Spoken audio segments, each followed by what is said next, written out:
Hello students, আজকে তোমাদের সামনে আমি নিয়ে চলে এসেছি একটা ম্যাথের প্র্যাকটিস সেট।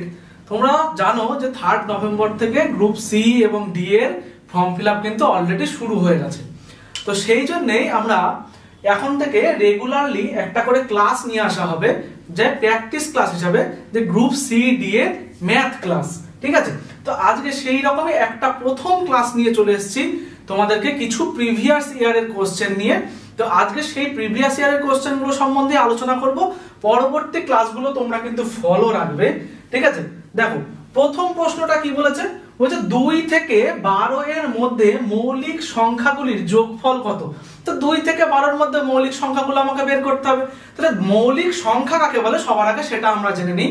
তো মৌলিক সংখ্যা হলো এক এবং সেই সংখ্যা দ্বারা ভাগ করা যায়, তাকেই কিন্তু বলা হয় মৌলিক সংখ্যা। তাহলে 1 নম্বর হলো 2 মৌলিক সংখ্যা, তারপরে 2 এর পরে হলো 3 মৌলিক সংখ্যা, 3 এর পরে 5 মৌলিক সংখ্যা, 5 এর পরে 7 মৌলিক সংখ্যা। আচ্ছা 9 কিন্তু মৌলিক সংখ্যা নয়, কারণ 9 কে কিন্তু 3 দিয়ে ভাগ করা যায়। আচ্ছা 10 মৌলিক সংখ্যা না, তারপরে আমার 11 মৌলিক সংখ্যা। তাহলে এই প্রত্যেকটা সংখ্যাকে দেখে যোগ করে কত হচ্ছে। দেখো 11 আর 7 হলো 18, 18 আর 5 23, 23 আর 3 হলো 26, 26 আর 2 হলো 28। তা আমরা দেখতে পেলাম অপশন ডি কিন্তু আমাদের অ্যানসার হয়ে গেল। তা আমরা এইভাবে পরপর কোশ্চেনগুলো করতে থাকবো। চলো নেক্সট প্রশ্নে যাওয়া যাক। দেখো নেক্সট প্রশ্ন আমাকে কি বলেছে, বলছে সুদের হার 5% থেকে কমে 4% হলে এক ব্যক্তির প্রাপ্য সুদ 250 টাকা কমে যায়, ওই ব্যক্তির মূলধন কত। তাহলে আগে কি বলছে, সুদের হার 5% ছিল, এখন হয়েছে 4%, তাই না। তাহলে দেখো আমার এখানে কত পার্সেন্ট কমে গেছে, এই 1% কিন্তু কমে গেছে সুদ। এইবার বলছে ব্যক্তির প্রাপ্য বার্ষিক সুদ 250 টাকা কিন্তু কমে গেছে। কিসের জন্য, এই 1% কমে যাওয়ার জন্য। তাহলে কি করব, তাহলে এই 1% মানেই হলো 250 টাকা, আর মূলধন আমরা জানি সব সময় হয় কি 100%। তাহলে 100% সমান কত টাকা হবে, দেখো 100% সমান 250 গুণ 100। তাহলে দেখতে পাচ্ছি কি 25 এর পরে 1 2 3টে শূন্য, তাহলে 25,000 টাকা কিন্তু আমাদের মূলধন ছিল। তাহলে এইভাবে সহজভাবে কিন্তু প্রত্যেকটা অঙ্ক আমরা করব। দেখো পরের অঙ্কটা কি বলেছে, পরের অঙ্ক বলেছে রুট। আচ্ছা এই রুটটা না পুরোটা মাথার উপরে, এর পুরোটার উপরে রুট ছিল। ঠিক আছে, তাহলে দেখো আমার এখানে কি হবে, বলছে রুট 90 ভাগ 0.09। আচ্ছা 90 কে 9 দিয়ে ভাগ করতে আমরা সবাই পারি, এটাও হয়তো কেউ কেউ পারো, কিন্তু আমরা তাও শিখে নেব। তাহলে রুট 90 ভাগ 0.09 ইনটু 10 সমান সমান, তাহলে কি করব, ভাগটাকে না এখানে ওইভাবে ভাগ লিখবো না, বাই আকারে লিখবো। কিরকম, তাহলে 90 ভাগ বাই 0.09 ইনটু 10। আচ্ছা এইবার দেখো আমার তো দশমিকটাকে তুলতে হবে, নিচে যেহেতু রয়েছে, তাহলে দশমিকের জন্য কি লিখবো, ওপরে দশমিকের জন্য 1 আর পরে দুটো ঘর আছে তাই দুটো শূন্য, এই দশমিক আমার কিন্তু উঠে গেল। তাহলে দেখো 9 দিয়ে যদি 90 কে কাটি, 9 10 এ 90, তাহলে রুটের মধ্যে কি থাকলো 10 গুণ 10 গুণ 100। আচ্ছা 10 গুণ 10 হয় আমার 100, তার সাথে গুণ আরো 100। তাহলে এটা রুট করলে কত হবে, রুট করলে কিন্তু আমরা জানি দুটো সংখ্যার গুণফলের জন্য আমার একটা সংখ্যা বেরোয়, তাই না। তাহলে এখানে দেখো দুটো 100 গুণ আছে, আমরা দেখবো কি একটা 100 হয়ে যাবে। তাহলে আমার অ্যানসার কিন্তু অপশন সি হবে অ্যানসার, আমার কারেক্ট অ্যানসার। ঠিক আছে, এর পরবর্তীতে যাই আমরা, পরবর্তী অঙ্কতে দেখো বলছে একটি বর্গক্ষেত্রের প্রতিটি বাহুর দৈর্ঘ্য 10% বৃদ্ধি করলে ক্ষেত্রফল শতকরা কত বৃদ্ধি হবে। আচ্ছা দেখো ক্ষেত্রফল, আমরা যে বর্গক্ষেত্রের ক্ষেত্রফলের সূত্রতে কি জানি, ক্ষেত্রফল সমান সমান আমরা জানি বাহুর স্কয়ার হয়, বা বাহু গুণ বাহু হয়, তাই তো। এই ধরনের অঙ্কগুলোর ক্ষেত্রে, এই ধরনের অ্যাকচুয়ালি শতকরার অঙ্ক এগুলো, তো এই ধরনের অঙ্ক করার জন্য আমরা একটা সূত্র কিন্তু ব্যবহার করব। কি সূত্র, সেটা হলো plus minus a plus minus b plus minus a b by 100। আচ্ছা এখানে এ কি বি কি, আচ্ছা এ বি হলো এই যে পার্সেন্টেজটা দেওয়া থাকবে, সেটা বৃদ্ধি বলুক বা হ্রাস বলুক, সেই পার্সেন্টেজটাই কিন্তু আমার এ বা বি হিসাবে ব্যবহৃত হবে। তাহলে এখানে দেখো বলেছে বৃদ্ধি, তাহলে লিখবো কি প্লাস 10। আচ্ছা যদি আমার এখানে হ্রাস হতো তাহলে কিন্তু আমরা মাইনাস 10 লিখতাম। ঠিক আছে, তারপরে লিখবো আবার দেখো বি, তাহলে আবার প্লাস 10 প্লাস এ বি, তাহলে 10 গুণ 10 বাই কিন্তু 100।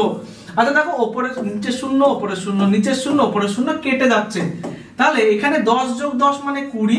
আচ্ছা তার সাথে দেখো যোগ, এখানে কিছু তো পড়ে নেই, কিছু পড়ে নেই মানে এখানে সব ভাগ চলে গেছে, ভাগ চলে গিয়ে 1 পড়ে আছে, তাহলে আমরা লিখবো যোগ 1।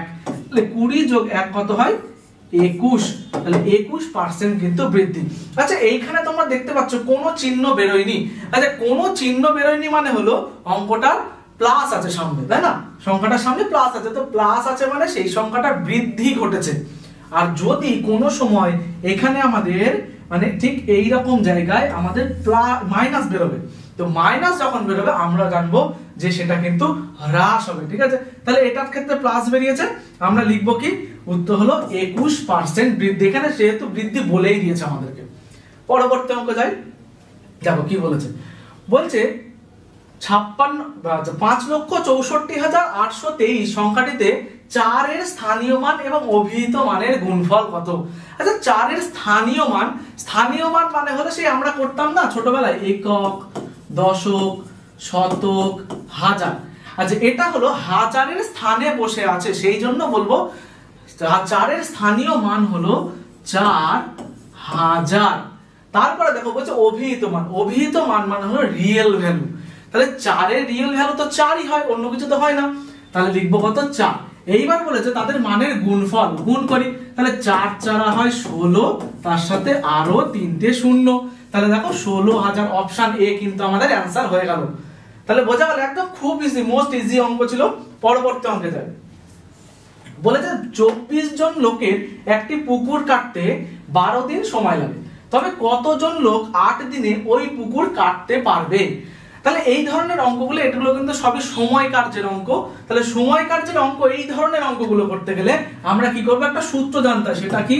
সেটা হলো m1 d1 বাই w1 সমান সমান m2 d2 বাই w2। আচ্ছা সরি, এখানে m লিখতে গিয়ে আমি w লিখেছি,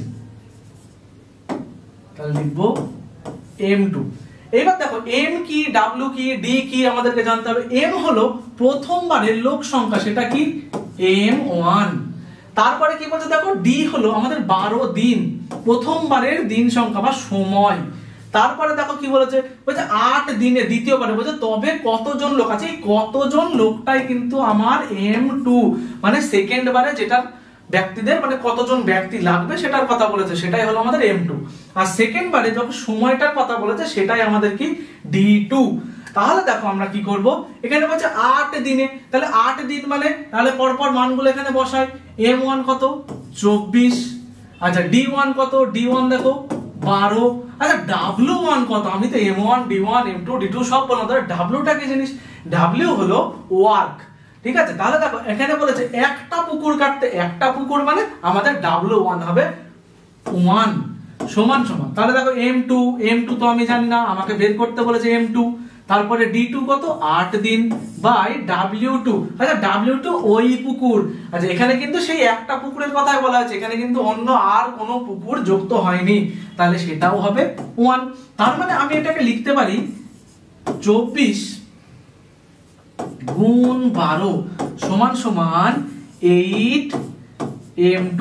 আচ্ছা কাটাকাটি করা যায় তো, দেখো আমরা কাটাকাটি করব, এই 8 দিয়ে 24 কে কাটলে 3 8 24 হয়।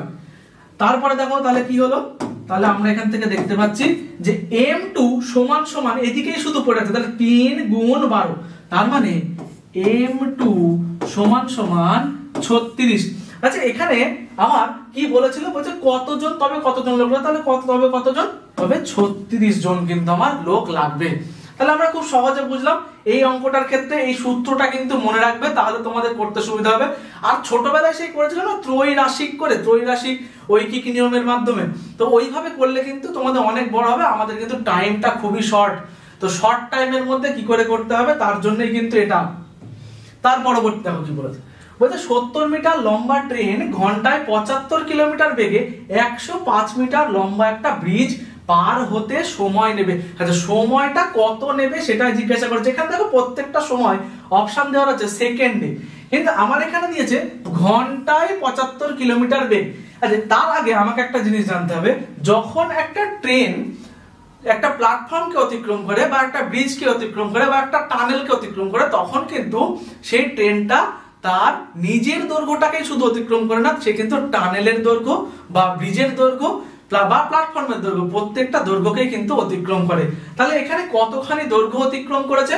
দেখো 70 মিটার ছিল ট্রেনটার লম্বা, হ্যাঁ, আর বলেছে 105 মিটার ছিল ব্রিজটার লম্বা। তাহলে 105 যোগ 70 মানে 175 মিটার কিন্তু মোট কভার করেছে সেই ট্রেনটা।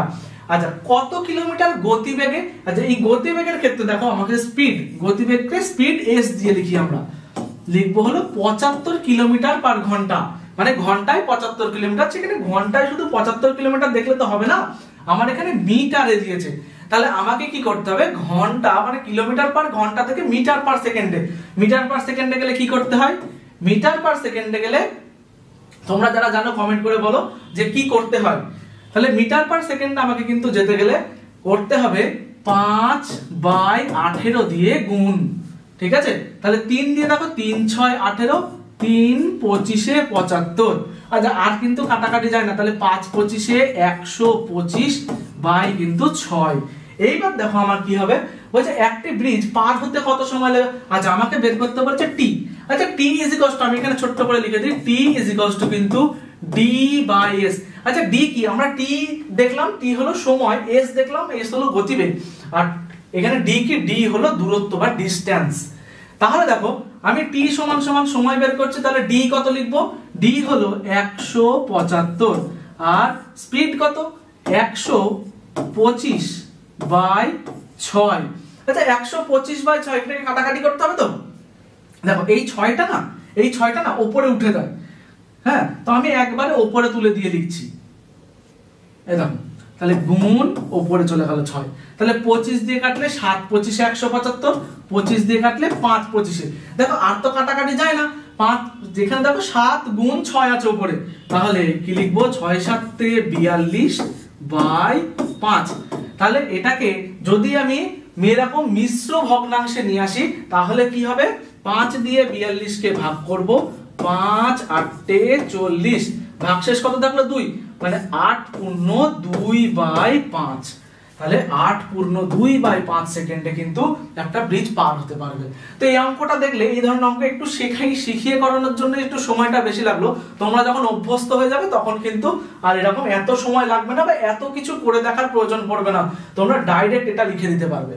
তারপরের অঙ্কটায় যাই, দেখো কি বলেছে, বলছে একটি দ্রব্যের ওপর পরপর 10%, 20% এবং 30% ছাড়ের সমতুল্য ছাড় হলো। আচ্ছা, এর আগের অঙ্কটা আমরা একটা অঙ্ক করতে গিয়ে দেখলাম, একটা সূত্র ব্যবহার করেছিলাম, plus minus a plus minus b plus minus a b by 100। ঠিক এই সূত্রটাই কিন্তু ব্যবহার করব আমরা যে এই অঙ্কটা করার জন্য। তো এ বি কি, প্রথমে এটা হলো এ, তারপর এটা হলো বি। আচ্ছা, যখন এটার কাজ শেষ হয়ে যাবে তারপরে কি হবে সেটা বলছি। তাহলে দেখো প্রথমে ছাড় যেহেতু বলেছে, ছাড় মানে হলো আমরা কিন্তু মাইনাস লিখি, আমরা কিন্তু প্লাস লিখবো না। তাহলে -10 -20, তারপরে মাইনাসে মাইনাসে গুণ করলে হয় প্লাস, প্লাস 20 গুণ 10 বাই 100। এবার দেখি তাহলে -10 আর -20 -30 প্লাস এ উপরের শূন্য নিচের শূন্য, এ উপরের শূন্য নিচের শূন্য কাটা, তাহলে 2 গুণ 1 থাকলো মানে শুধু 2। আচ্ছা, 30 থেকে 2, এটা দুজনের মধ্যে দেখো চিহ্নে সামনে যে চিহ্ন দুটো রয়েছে সেই চিহ্ন দুটো কিন্তু আলাদা আলাদা চিহ্ন আছে, তার মানে এদের মধ্যে কিন্তু বিয়োগ হবে। তাহলে 30 থেকে যদি 2 বাদ দিই কত হবে, 28। আর আগে চিহ্নটা কি বসবে, বড় সংখ্যার আগে যে চিহ্ন থাকে সেই চিহ্নটা, তাহলে মাইনাস বসে যাবে 28। এইবার দেখো আমার এইটুকু পোরশন কিন্তু হয়ে গেছে। এইবার তারপরে আবার 30% ছাড় এসছে আমার, তাহলে 30% ছাড়ের ক্ষেত্রে কি করব, এইখানেই আমি করে দিলাম। দেখো -28 -30 -28 গুণ 30, আচ্ছা মাইনাসে মাইনাসে এটা প্লাস হবে, বাই 100। আচ্ছা, 28 আর 30 দুটো একই চিহ্ন আছে, তাহলে যোগ করব আমরা। 28 আর 30 যোগ করলে কত হয়, 58 -58 প্লাস, আচ্ছা 0 0 কাটা। আচ্ছা, 3 8 24, 4 হাতে 2, 3 2 6 আর 2 8। এইবার দেখো শুধু এটা রাখলে হবে না, এবার নিচে 10 ছিল, নিচে 10 থাকার জন্য আমরা কি করব, আমরা দশমিকে নিয়ে আসবো। তাহলে নিচে একটা শূন্য ছিল, তাই এক ঘর আগে দশমিক বসে গেল। এইবার এই দুটো সংখ্যার মধ্যে দেখো দুটো চিহ্ন কিন্তু আলাদা আলাদা চিহ্ন আছে, তাহলে এটা 58 থেকে 8.4 বাদ দিতে হবে। বাদ দিলে কত হয় 49.6। আচ্ছা চিহ্ন হবে মাইনাস, কারণ বড় সংখ্যার আগে কিন্তু মাইনাস চিহ্ন আছে। তাহলে 49.6 হলো অপশন সি আমাদের অ্যানসার কিন্তু হয়ে গেল। এর পরবর্তীতে যাই, দেখো কি বলেছে, বলছে 14 জন লোক 12 দিনে একটি টিউবওয়েল বসাতে পারে। যদি 8 দিনে টিউবওয়েলটি বসাতে হয় তবে অতিরিক্ত আর কতজন লোক কিন্তু লাগবে সেটাই আমাকে বের করতে বলেছে। আগে যে অঙ্কটা করলাম সময়কার যে m1 d1 দিয়ে, ঠিক একই রকম ভাবে এটাও m1 d1 দিয়েই কিন্তু আমি করব। এই দেখো তাহলে m1 d1 বাই w1 সমান সমান m2 d2 বাই w2। তাহলে m1 কত 14 গুণ d1 কত 12 বাই w1 কত বলেছে, দেখো একটি টিউবওয়েল বসাতে হবে, তাহলে w1 হলো 1 সমান সমান। আচ্ছা m2 কত, আচ্ছা m2 কিন্তু এখানে বলে দেয়নি, বলেছে আর কতজন লোক লাগবে। আগে বের করি মোট কতজন লোক লাগবে 8 দিনে করতে।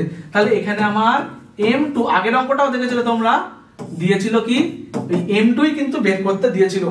তাহলে দেখো এইবার করব কি 14 গুণ 12 সমান সমান 8 m2।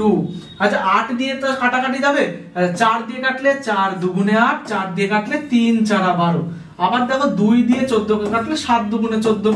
আচ্ছা তাহলে আমরা দেখতে পাচ্ছি এদিকে কি আছে 7 গুণ 3, আর ওদিকে শুধুমাত্র m2 বসে আছে। তাহলে m2 সমান সমান 3 7 21।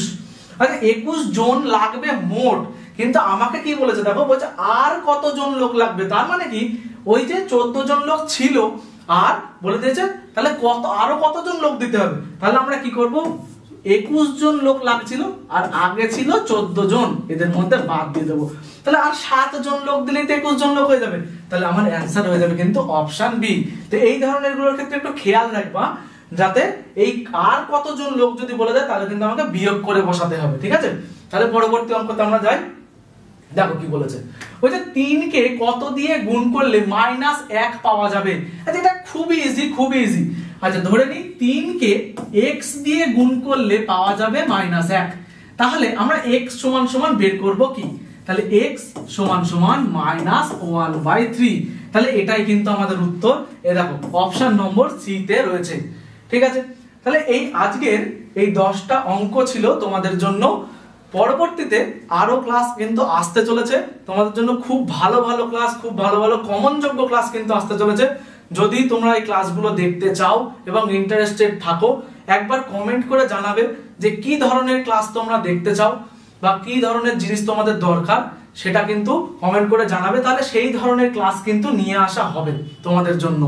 তো আমাদের কিন্তু এখানে এসবি ইনস্টিটিউটে আমাদের 3 নভেম্বর থেকে এসএসসি গ্রুপ সি এবং গ্রুপ ডি এর কিন্তু ক্লাস শুরু হয়ে গেছে অলরেডি।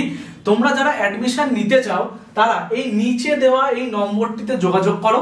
যোগাযোগ করলেই তোমরা অ্যাডমিশনের যাবতীয় ডিটেলস কিন্তু তোমরা জানতে পেরে যাবে, ঠিক আছে। আর আমরা বলবো যে তোমরা খুব তাড়াতাড়ি চলে এসো, অ্যাডমিশন নাও এবং প্রিপারেশন শুরু করো, কারণ কিন্তু এটা সেই 2017-র পরে আবার এসছে সেই ভ্যাকান্সিটা, কেউ মিস করো না। ওকে, থ্যাংক ইউ। আজকের জন্য এই পর্যন্তই, আবার দেখা হবে পরবর্তী ক্লাসে।